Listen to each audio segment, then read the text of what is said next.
Okay, வணக்கம் மாணவர்களே. நம்ம இப்போ யூனிட் 6ல் அடுத்து ஸ்டார்ட் பண்ணக்கூடிய பாடம் என்னன்னு பார்த்துட்டிங்கன்னா, ஆங்கிலேயருக்கு எதிரான தொடக்க கால கிளர்ச்சி. இந்த பாட்டு தான் ஸ்டார்ட் பண்ண போகிறோம். இந்த பாட்டு வந்து யூனிட் 6ல் மட்டும்தான் கவர் ஆகுதான்னு கேட்டால் கிடையாது. இது யூனிட் 3ல் பாருங்கள், இந்தியாவின் வரலாறு, பண்பாடு மற்றும் தேசிய இயக்கத்திலையும் அதே சேம் டாபிக், ஆங்கிலேய ஆட்சிக்கு எதிரான தொடக்க கால கிளர்ச்சி. இங்கே என்ன கொடுத்துருக்காங்களோ அதே டாபிக் தான் இங்கேயும் நம்ம பார்க்க போகிறோம். ஓகேங்களா? ஸோ இந்த பாட்டு வந்து ரொம்ப ரொம்ப முக்கியம். ஏன்னா 2 யூனிட்டில் வந்து கவர் ஆகுது. ஆல்ரெடி யூனிட் 6ல் 20 மதிப்பெண்கள் வரையும் கேட்க போகிறாங்க. ஸோ அதனால் ரொம்ப ரொம்ப முக்கியத்துவம் கொடுத்து படிக்க வேண்டிய பகுதி இந்த பகுதி தான். ஓகேங்களா? சரி, ஓகே. இன்றைக்கி நம்ம ஸ்டார்ட் பண்ணக்கூடியது ஆங்கிலேய ஆட்சிக்கு எதிரான தொடக்க கால கிளர்ச்சி.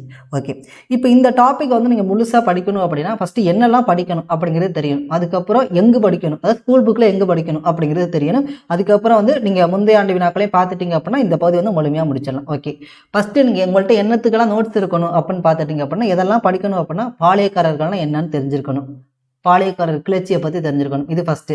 ரெண்டாவது, முக்கியமான பாளையக்காரர்களான பூலித்தேவன் அவருடைய படை தளபதியான ஒண்டி வீரனை பற்றி தெரிஞ்சிருக்கணும். அடுத்து வீரபாண்டிய கட்டபொம்மன் அவருடைய அமைச்சரான சிவசுப்பிரமணியம் பற்றி தெரிஞ்சுக்கணும்.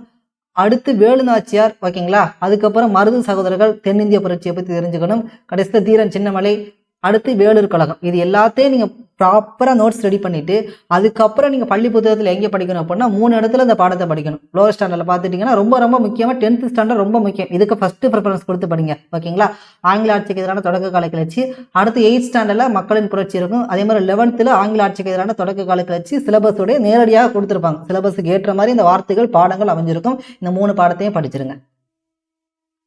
ஸோ என்ன படிக்கணும் அப்படிங்கிறது நம்ம சொல்லிட்டோம், எங்கே படிக்கணும் அப்படிங்கிறது சொல்லிட்டோம். ஓகேங்களா? இப்போ நம்ம கிளாஸஸ் வந்து ஸ்டார்ட் பண்ண போகிறோம். இந்த கிளாஸஸ் பொறுத்தவரை யாராச்சும் பிகினராக இருந்தீங்க, எனக்கு இந்த பாடம் படிக்கிறதுக்கு ஒரு புரிதல் வேணும் அப்படிங்கிறவங்களுக்கு இந்த பாடம் உங்களுக்கு ஹெல்ப்ஃபுல்லாக இருக்கும். ஸோ நோட்ஸ் ஆல்ரெடி நம்ம பேட்சில் வந்து கொடுத்துட்டோம். பிரிண்ட் அவுட் எடுத்து வச்சுருப்பீங்க. பிரிண்ட் அவுட் எடுத்து வச்சுட்டு நீங்கள் பார்த்தீங்க அப்படின்னா உங்களுக்கு ரொம்ப ரொம்ப எளிமை. ஓகேங்களா? சரி, ஓகே. இப்போ நம்ம ஸ்டார்ட் பண்ணலாம். ஓகே, ஃபஸ்ட்டு பாருங்கள், பாளையக்காரர்கள். ஓகேங்களா? இந்த பாளையக்காரர்கள் கிளர்ச்சி பார்க்குறதுக்கு முன்னாடி இந்த லெசன் எப்படி கவர் பண்ணணும், இந்த லெசன் எப்படி முடித்தா கரெக்டாக முடிக்கலாம் அப்படின்னா இதை வந்து ஒரு 3 பாட்டாக நம்ம முடிக்கணும். ஃபஸ்ட்டு வந்து பாளையக்காரர் கிளர்ச்சி. இதுக்கான வருஷம் பார்த்துட்டிங்க அப்படின்னா 1755லேருந்து 801 வரை நடக்கக்கூடியது பாளையக்காரர் கிளர்ச்சி அப்படின்னு சொல்லுவோம். அடுத்து தென்னிந்திய புரட்சின்னு சொல்லுவாங்க, 1800லேருந்து 1801. இதை கூட 2வது பாளையக்காரர் புரட்சின்னு வரலாற்றுலேருந்து சொல்லியிருப்பாங்க. ஓகேங்களா? தென்னிந்திய புரட்சி. அடுத்து வந்து வேலூர் கழகம் 1806. அந்த 1857 புரட்சியின் முன்னோடி அப்படின்னு கூட இந்த புரட்சி வந்து சொல்லுவாங்க. இது 3ஐயும் நம்ம முடிச்சிட்டோம் அப்படின்னா இந்த பகுதி வந்து முழுசாக முடிஞ்சிடும். ஓகேங்களா? அந்த பாளையக்காரர்கள் கீழே யாரெல்லாம் வருவாங்க, தென்னிந்திய புரட்சி, அதுக்கு கீழே வேலூர் கழகம், அதுக்கான காரணம், அதுக்கான விளைவு, அதெல்லாம் பார்த்துட்டோம் அப்படின்னா நம்ம முழுசாக வந்து முடிச்சிடலாம். ஓகேங்களா? ஸோ ஒட்டுமொத்தமாக தமிழ்நாட்டில் ஆங்கிலேயருக்கு எதிரான கிளர்ச்சி அப்படிங்கிறது 1755லேருந்து 1806 வரையும் நம்ம பார்க்க போகிறோம். ஓகே, இதில் ஃபஸ்ட்டு பார்க்கக்கூடியது பாளையக்காரர்கள் கிளர்ச்சி. இந்த பாளையக்காரர்கள் கிளர்ச்சி பார்க்கறதுக்கு முன்னாடி ஃபஸ்ட்டு பாளையக்காரர்கள் அப்படிங்கிற வார்த்தைக்கு அர்த்தம் என்ன? ஓகேங்களா? பாளையக்காரர் முறை அப்படின்னா என்ன அப்படிங்கிறத பார்க்கலாம். ஃபஸ்ட்டு இந்த பாளையக்காரர் முறை வந்து தமிழ்நாட்டில் இருந்துச்சா அப்படின்னு கேட்டால் கிடையாது. இது வந்து தமிழ்நாட்டில் இருந்த ஒரு முறை கிடையாது. இது முதல் முறையாக எங்கே பின்பற்றப்பட்டுச்சு அப்படின்னா ஆந்திராவில் வாரங்களை சேர்ந்த காக்கத்திய அரசர் பிரதாப ருத்ரதேவன் அவரால் பின்பற்றப்பட்ட ஒரு முறை தான் இந்த பாளையக்காரர் முறை அப்படிங்கிறது. ஓகேங்களா? அப்போ இந்த மாதிரி தமிழ்நாட்டுக்கு அரசர் கொண்டு வராங்க அப்படின்னா 1529 காலகட்டத்தில் விஸ்வநாத நாயக்கர், அதாவது இப்போ 1529 காலகட்டத்தில் நீங்கள் போனீங்க அப்படின்னா வரலாற்றுக்கு நோக்கி போனீங்க அப்படின்னா அப்போ விஜயநகர பேரரசு தான் நம்ம ஆட்சி பண்ணிகிட்டு இருக்கு. இந்த காலகட்டத்தில் கிருஷ்ணதேவராயர்னு ஒருத்தர் ஆட்சி செய்கிறாரு, துளு வம்சத்தை சேர்ந்தவர். இவர் என்ன செய்கிறார் அப்படின்னா நாயக்கரா முறை அல்லது நயங்கரா முறை அப்படின்னு சொல்லுவோம், இதை அறிமுகப்படுத்துகிறாரு. அதன் அடிப்படையில் வந்து என்ன செய்கிறாரு, பல்வேறு நாயக்கர்களை பிரித்து நாயக்கர்களை வந்து நியமனம் செய்கிறாரு. அந்த அடிப்படையில் மதுரை நாயக்கராக நியமிக்கப்பட்டவர் தான் விஸ்வநாத நாயக்கர். ஓகேங்களா? அவரும் அவருடைய படை தளபதியான அரியநாதர் இவருடைய உதவியால் உருவாக்கப்பட்டதான் இந்த பாளையக்காரர் முறை அப்படின்னு சொல்லக்கூடியது. அப்போ தமிழ்நாட்டில் பாளையக்காரர் முறையை அறிமுகப்படுத்தியவர் யாருன்னு கேட்பாங்க, விஸ்வநாத நாயக்கர், அவருடைய படை தளபதியான அரியநாதர். ஓகேங்களா? எந்த வருஷம் கேட்டாங்கன்னா 1529. ஓகே, இவங்க மொத்தம் எத்தனை பாளையங்களாக பிரிக்கிறாங்க இன்னைக்கு சொல்கிறோம் இல்லையா? இப்போ தமிழ்நாட்டில் எத்தனை மாவட்டங்கள் இருக்குது அப்படின்னு சொன்னோம்னா பார்க்குறோம், 30-38 மாவட்டங்கள் இருக்குன்னு பிரிக்கிறோம் இல்லையா? மாவட்டங்கள் பிரிக்கிறோம், மாநிலங்கள் பிரிக்கிறோம் இல்லையா? அது மாதிரி இப்போ மொத்தமாக இவங்க எத்தனை பாளையங்களாக பிரிக்கிறாங்க அப்படின்னு பார்த்துட்டு அப்படின்னா 72 பாளையங்களாக பிரிக்கிறாங்க. பிரிச்சுட்டு என்ன சொல்கிறாங்க அப்படின்னா 60 தலைமுறைகளாக இந்த பாளையங்கள் எங்களுக்கு தான் சொந்தம் அப்படின்னு கூட சொல்கிறாங்க. ஓகேங்களா? அப்போ மொத்தமாக பிரிக்கப்பட்டது 72.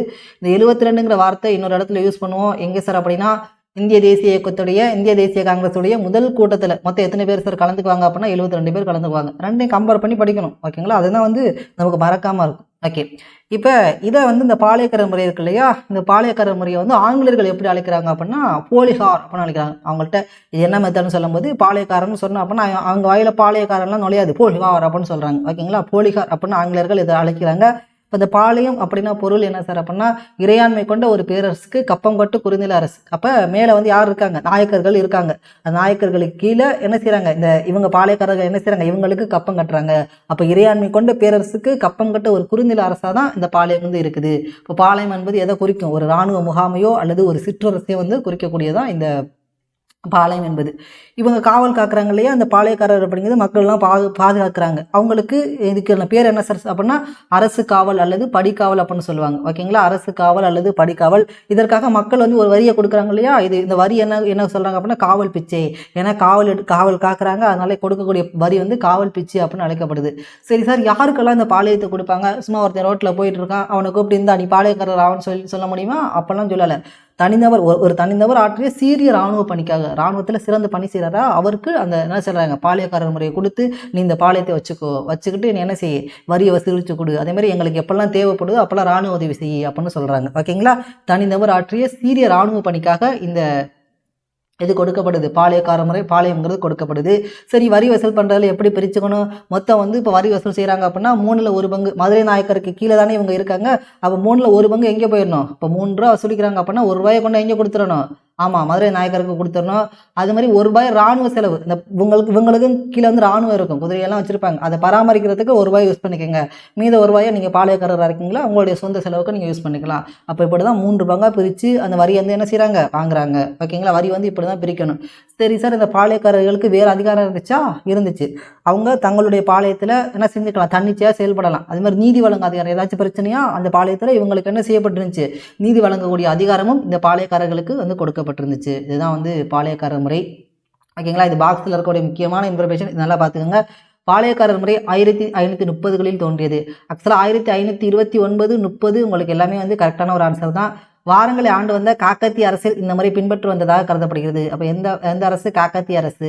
அரசருக்கு தேவைப்படும் போது போரில் வீரர்களுடன் பங்கேற்க வேண்டும் என்ற நிபந்தனையுடன் ஒரு பாசறையையும் பெரும் நிலப்பரப்பையும் வைத்திருப்பதையே பாளையக்காரர் என்ற சொல் குறிக்கிறது. அப்போ என்ன கண்டிஷன் கொடுக்குறாங்க? அரசருக்கு தேவையான போது போரில் வீரர்களுடன் பங்கேற்க வேண்டும், இந்த நிபந்தனை சொல்லிட்டு ஒரு பாசறை கொடுக்குறாங்க, பெரும் நிலப்பரப்பையும் வைத்திருப்பவர்கள் தான் பாளையக்காரர் அப்படிங்கிற சொல் வந்து குறிக்கிறது. சரி சார், இந்த பாளையக்காரர் தோன்றுவதற்கு முன்னாடி யார் வரி வசூல் செஞ்சாங்க அப்படின்னா சேர்வைக்காரர்களும், பாருங்க, சேர்வைக்காரர்களும் தலையாரிகளும் காவல் பணிகளுக்காக என்ன செஞ்சாங்க, வரி வசூலித்து வந்தனர். பாளையக்காரர் வந்துட்டாங்க, இவங்க வந்து அந்த பாளையத்தை பார்த்துக்கிறாங்க. இப்போ பாளையக்காரர் முறைக்கு முன்னாடி இருந்தவங்க வந்து சேர்வைக்காரர் தலையாரி, இவங்க வந்து வரி வசூல் செஞ்சுருக்காங்க. பாளையக்காரர் முறை அறிமுகமானதுக்கு பிறகு பாளையக்காரர்கள் இருந்தாங்களே, அந்த சேர்வையார்கள் தலையாரிகள்லாம் என்ன செஞ்சாங்க, பாளையக்காரர்கள் தங்களுடைய கட்டுப்பாட்டுக்குள்ள வந்து கொண்டு வந்தாங்க. இது பாக்ஸில் இருக்கக்கூடிய முக்கியமான இன்ஃபர்மேஷன். ஸோ நல்லா படிச்சுக்கோங்க. ஓகேங்களா? இதுதான் வந்து பாளையக்கார முறை. இப்போ பாளையக்கார முறைன்னு என்ன தெரிஞ்சிருச்சு இல்லையா? பாளையம் அப்படிங்கிறது ஒரு இராணுவ முகாமையோ ஒரு சிற்றரசையோ வந்து குறிக்கலாம். அதெல்லாம் ரொம்ப முக்கியம். ஒரு கிளாஸ் வந்து நான் உங்களுக்கு ரிவிஷன் கொடுத்துறேன். ஓகே, இப்போ பாளையக்கார முறை அப்படிங்கிறது எங்கு பின்பற்றப்பட்டது அப்படின்னா வாரங்கள் காக்கத்திய அரசில் வந்து பின்பற்றப்பட்டது தான். தமிழ்நாட்டில் இதை அறிமுகப்படுத்தியவர் விஸ்வநாத நாயக்கர், அவருடைய படை தளபதியான அரியநாதர் 2 பேர் சேர்ந்து அறிமுகப்படுத்துகிறாங்க. வருஷம் 1529. மொத்தம் எத்தனை பாளையங்களாக பிரிக்கப்பட்டது அப்படின்னா 72 பாளையங்களாக பிரிக்கப்பட்டது. அதில் 60 தலைமுறைகளாக இந்த பாளையங்கள் எங்களுக்கு சொந்தம் அப்படின்னு சொல்கிறாங்க. ஆங்கிலேயர்கள் இவர்களை எவ்வாறு அழைக்கிறாங்க அப்படின்னா பாலிகர் அப்படின்னு அழைக்கிறாங்க. பாளையம் என்பது எதை குறிக்குது அப்படின்னா இறையாண்மை கொண்ட ஒரு பேரரசிற்கு கப்பம் கட்டு குறுநில அரசு அப்படின்னு சொல்கிறாங்க. பாளையம் அப்படிங்கிற சொல்லுக்கு வந்து ஒரு இராணுவ முகாம் அல்லது சிற்றரசு அப்படிங்கிற பொருள் கூடப்படும். இவங்களுடைய காவல் காக்கும் கடமை வந்து அரசு காவல் அல்லது படிக்காவல் என்று அழைக்கப்பட்டது. மக்கள் இவங்களுக்கு கொடுக்கக்கூடிய வரி வந்து காவல் பிச்சு அப்படின்னு அழைச்சாங்க. யாருக்கெல்லாம் இந்த பாளையம் தரப்படும் அப்படின்னா தனிநபர் ஆற்றிய சீரிய பணிக்காக இந்த பாளையம் வந்து தரப்படும். வரி வசூலில் 1/3 பங்கு மதுரை நாயக்கருக்கும், 1/3 பங்கு இராணுவ செலவுகளுக்காகவும், 1/3 பங்கு சொந்த செலவுகளுக்காக இவங்க யூஸ் பண்ணிக்கலாம். இவங்களுக்கு வேறு என்னெல்லாம் அதிகாரம் இருந்துச்சு அப்படின்னா தங்கள் பாளையத்தில் தன்னிச்சையாக செயல்படலாம், நீதி வழங்கக்கூடிய அதிகாரமும் இவங்களுக்கு வந்து இருந்துச்சு. ஓகேங்களா? சரி, ஓகே. அடுத்து இந்த பாளையத்தை வந்து 2 பகுதியாக பிரிக்கணும். தமிழ்நாட்டில் அந்த பாளையங்கள் வந்து 2ஆக பிரிக்கிறாங்க. ஒன்று மேற்கு பகுதி பாளையம், இன்னொன்று கிழக்கு பகுதி பாளையம். இந்த மேற்கு பகுதி பாளையம்லாம் மறவர் இனத்தை சேர்ந்தவங்க. இதில் முக்கியமானவர் வந்து பூலித்தேவர். அப்போ மேற்கு பகுதியை சேர்ந்த முக்கியமான பாளையக்காரரை பார்க்கக்கூடியவர் பூலித்தேவர். அதே மாதிரி கிழக்கு பகுதியை சேர்ந்தவங்க தெலுங்கு பேசக்கூடியவங்க. ஓகேங்களா? தெலுங்கு இதில் முக்கியமான பார்க்கக்கூடிய அப்படின்னா வீரபாண்டிய கட்டபொம்மனை வந்து பார்க்கலாம். அப்போ மேற்கு பகுதி பாளையத்தில் முக்கியமான இருந்தவர் வந்து பூலித்தேவர், கிழக்கு பகுதிக்கு வந்து வீரபாண்டிய கட்டபொம்மன், மேற்கு பாளையத்துக்கு வந்து மறவர் இனத்தை சேர்ந்தவங்க. இவங்க வந்து தெலுங்கு பேசக்கூடிய நாயக்கர் இன மக்கள் வந்து கிழக்கு பகுதி பாளையத்தை சேர்ந்தவங்க. ஓகேங்களா? இப்போ இது எந்தெந்த இதெல்லாம் பார்க்குறோம்? நெற்கட்டும் சேவல், சிங்கம்பட்டி, ஊத்துமலை, தலைவன்கோட்டை, சேத்தூர், நடுவன்குடி, இதெல்லாம் இதெல்லாம் முக்கியமானது. ஏன்னா இதில் எது பொருந்தாதது, எது கிழக்கு பகுதி பாளையம் அல்ல, எது மேற்கு பகுதி பாளையம் அல்ல அப்படிங்கிறதெல்லாம் கேட்பாங்க. இது வந்து ஷார்ட்கட்டில் உங்களுக்கு நான் தெளிவாக சொல்லித்தரேன், இப்போதைக்கு தெரிஞ்சுக்கோங்க. இப்போ கிழக்கு பகுதி பாளையம்னா பாஞ்சாலங்குறிச்சி, எட்டயபுரம், நாகலாபுரம், சாத்தூர், குளத்தூர் இதெல்லாம் வந்து என்ன செய்வோம் அப்படின்னா கிழக்கு பகுதி பாளையம் அப்படின்னு சொல்லுவோம். இது மேற்கு பகுதி பாளையம். இதெல்லாம் நல்லா வந்து படிச்சுக்கோங்க. அப்போ மேற்கு பகுதி பாளையம் இது, கிழக்கு பகுதி பாளையம் இது. கிழக்கு பகுதி பாளையத்தில் முக்கியமான பாளையக்காரர்களாக வீரகாண்டிய கட்டபொம்மன், கி அப்படின்னு கூட ஞாபகம் வச்சுக்கலாம். கி அப்போ கிழக்குன்னா கட்டபொம்மன் இப்படி ஞாபகம் வச்சுக்கலாம். இதே மேற்குக்கு வந்து பூலித்தேவர், ஆட்டோமேட்டிக்காக மேற்குக்கு பூலித்தேவர் வந்து போயிடுவார். மேற்குக்கு வந்து மறவர் இனம், கிழக்குக்கு வந்து தெலுங்கு பேசக்கூடிய நாயக்கர் இன மக்கள் இங்கே சேர்ந்தவங்க. ஓகேங்களா? சரி, நல்லா போயிட்டு இருக்க இந்த இடத்துல ஏன் வந்து ஆங்கிலேயர்கிட்ட வரி வசூல் செய்யக்கூடிய அதிகாரம் போணுச்சு? பாளையக்காரர் முறை நல்லா தானே இருக்குது, ஏன் வந்து ஆங்கிலேயர்கிட்ட எப்படி இந்த வரி வசூல் செய்யக்கூடிய அதிகாரம் போச்சுன்னா, ஓகேங்களா, இப்போ கிட்டத்தட்ட இந்த காலகட்டத்தில் என்ன செய்வாங்க அப்படின்னா, இவங்கெல்லாம் யார் ஆண்டுகிட்டு இருப்பாங்க அப்படின்னா நவாப், ஆற்காடு நவாப் இருக்கார் இல்லையா, இவர் கட்டுப்பாட்டில் தான் அந்த பகுதியெல்லாம் இருக்கும். இப்போ இந்த காலகட்டத்தில் கர்நாடக போர் வந்து நடைபெற்று இருக்கு. இந்த கர்நாடக போரை நடத்துறதுக்கு வந்து பணம் தேவைப்பட்டனால இந்த ஆற்காடு நவாப் என்ன செஞ்சிருப்பாரு அப்படின்னா, இந்த கிழக்கிந்திய கம்பெனி கிட்ட இந்த பகுதிகளெல்லாம் அடமானம் வச்சு பணம் வாங்கியிருப்பாரு. யாரு? ஆற்காடு நவாப். ஓகேங்களா? அப்படி அடமானம் வைத்து பணம் வாங்குவார் இல்லையா, அதுக்கப்புறம் பணத்தை கட்ட முடியாதனால இந்த வரி வசூல் செய்யக்கூடிய அதிகாரம் எங்கே போயிருச்சு அப்படின்னா கிழக்கிந்திய கம்பெனி கிட்ட போயிருச்சு. இந்த கிழக்கிந்திய கம்பெனி என்ன செஞ்சாங்க அப்படின்னா, வரி வசூல் செய்யறதோட நிறுத்திக்காம பாளையக்காரரோட அந்த அதிகாரத்திலே வந்து இவங்க குறுக்கிட்டாங்க.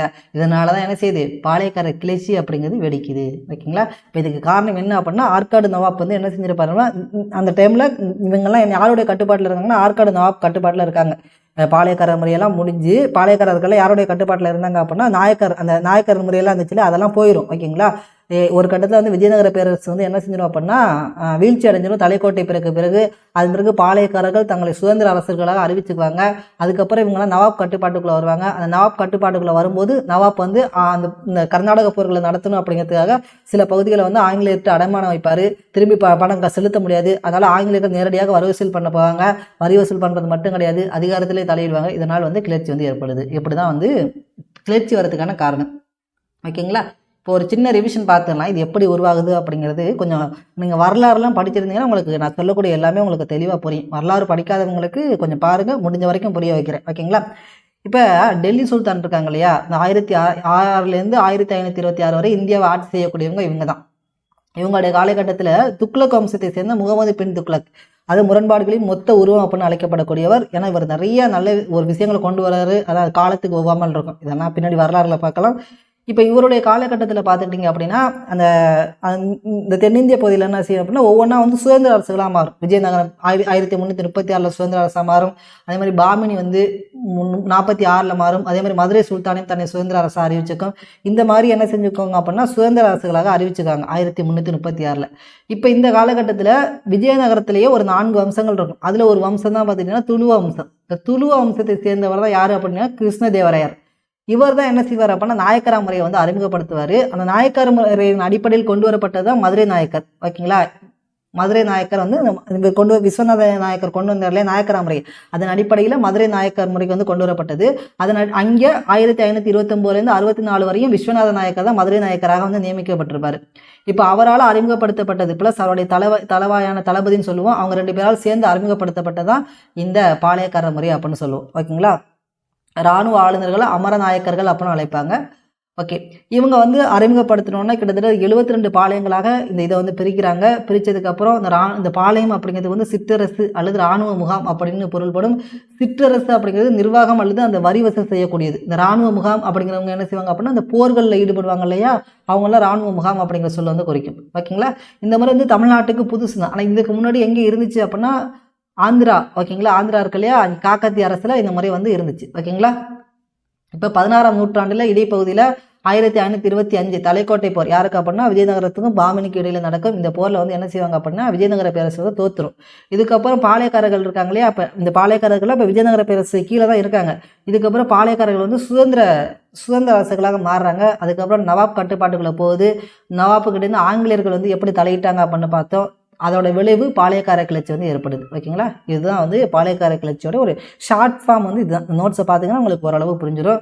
அதுக்கப்புறம் பார்த்துட்டிங்க அப்படின்னா ஒரு ஷார்ட்டாக சொல்லணும் அப்படின்னா இது ஃபஸ்ட்டு வாரங்களில் இருக்குது. காக்காத்திய அரசர் இவர் பிரதாப ருத்ரதேவன் பின்பற்றிய முறை அவர்கிட்டேருந்து யார் எடுத்தது, விஸ்வநாத நாயக்கர் வந்து எடுக்கிறார். ஓகேங்களா? இது வந்து ரொம்ப முக்கியம், ஏன்னா பல முறை டிஎன்பிஎஸ்சியில் கேட்கப்பட்ட ஒன்று.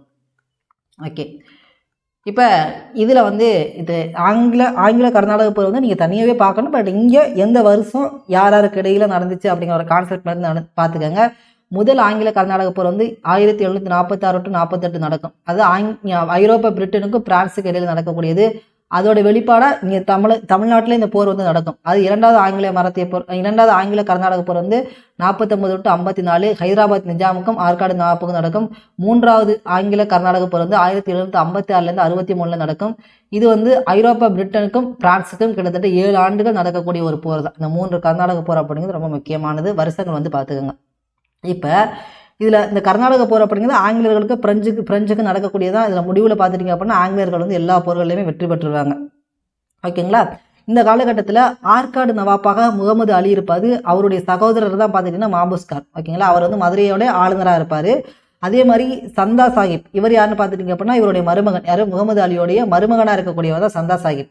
இதில் முகமது அலிக்கு யார் சப்போர்ட் பண்ணுவாங்க, அது இவங்களுக்கு யார் சப்போர்ட் பண்ணுவாங்கன்னு பார்த்துட்டிங்கன்னா ஆங்கிலேயர்கள் வந்து சப்போர்ட் பண்ணுவாங்க. ஓகேங்களா? ஆங்கிலேயர்கள் வந்து முகமது நவாப்புக்கு வந்து சப்போர்ட் பண்ணுவாங்க. நம்ம பார்த்தோம் இல்லையா, ஒரு காலகட்டத்தில் முகமது அலி வந்து என்ன செஞ்சிருப்பாருன்னா சில பகுதிகளை வந்து அடமானம் வச்சிருப்பாரு, பணம் வாங்கியிருப்பாரு, திரும்ப பணம் கட்ட முடியலை. அதனால வரி வசூல் செய்யக்கூடிய அதிகாரம் யார்கிட்ட போச்சு? கிழக்கிந்திய கம்பெனிகிட்ட போச்சு. இப்போ இந்த ஆங்கிலேயர்களும் ஆற்காடு நவாப்பும் சேர்ந்து பாளையக்காரர்கிட்ட வரி வசூல் செய்ய போகிறாங்க. அப்போ இதனால் ஏற்படக்கூடிய கிளர்ச்சி தான் பாளையக்காரர் கிளர்ச்சி அப்படின்னு சொல்லக்கூடியது. ஓகேங்களா? இந்த சந்தா சாஹிப் அப்படிங்கிறவர் என்ன செஞ்சிருப்பாருன்னா மதுரை, திருச்சி, ஓகேங்களா, இந்த பகுதிக்கு வந்து ஒரு ஆளுநராக நியமிக்கப்படக்கூடியவர்.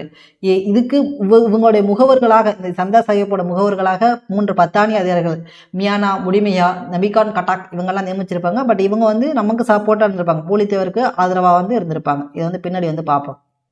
ஸோ இது புரியுதுங்களா? இந்த கான்செப்ட் என்னென்னு என்னோட நோட்ஸை பார்த்தோன்னே உங்களுக்கு நல்லா புரியணும். இந்த 3 கர்நாடக போர்கள் எப்பப்போ நடக்குது பார்த்துக்கோங்க. 1746 48 49 to 54 56 to 63 3 முடிவில் ஆங்கிலேயர்கள் வந்து வெற்றி பெறாங்க. இதுக்கப்புறம் என்ன நடந்துச்சு? இதுக்கப்புறம் என்ன செஞ்சாங்கன்னா ஆற்காடு நவாப்பும் ஆங்கிலேயர்களும் சேர்ந்து பாளையக்காரர்கள்ட்ட வந்து என்ன செய்கிறாங்க? வரி வசூல் செய்கிறாங்க. இதனால் ஏற்படக்கூடிய கிளர்ச்சி என்ன கிளர்ச்சி? பாளையக்கார கிளர்ச்சி அப்படின்னு அழைக்கப்படுகிறது. ஓகேங்களா? ஓகே.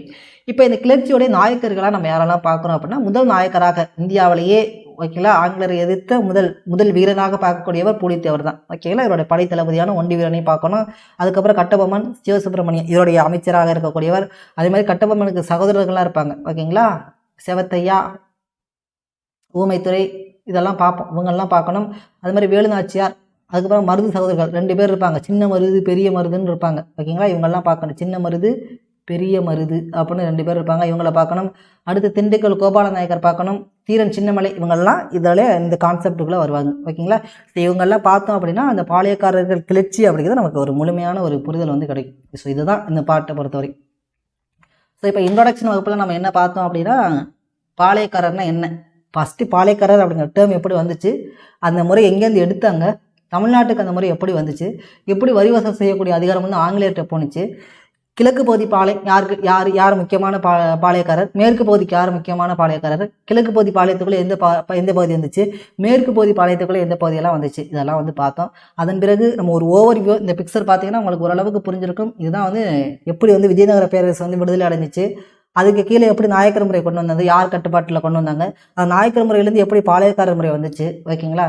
அந்த பாளையக்கார முறை பாளையக்கார முறையில் எப்படி ஆங்கிலேயர்கள் தலையிட்டாங்க, இது எல்லாத்தையுமே நம்ம வந்து பார்த்துட்டோம். அதுக்கப்புறம் 3 கர்நாடக போர்கள் அதோடைய முடிவு என்னன்னு பார்த்தோம். ஓகேங்களா? ஸோ இதுதான் வந்து ஃபஸ்ட்டு அறிமுகம். ஸோ இந்த பார்ட் உங்களுக்கு புரிஞ்சாதான் நமக்கு அடுத்தடுத்த பார்ட்ஸ் வந்து உங்களுக்கு வந்து தெளிவாக புரியும். ஓகேங்களா? இப்போ அடுத்த பார்ட்டில் ஆங்கிலேயரை எதிர்த்த முதல் தளபதி ஓகேங்களா, முதல் வீரன், இந்திய அளவிலே ஆங்கிலேயரை எதிர்த்த முதல் வீரன் என்று அழைக்கப்படக்கூடிய பூலித்தேவரை பற்றி பார்க்கலாம். ஓகே, நன்றி.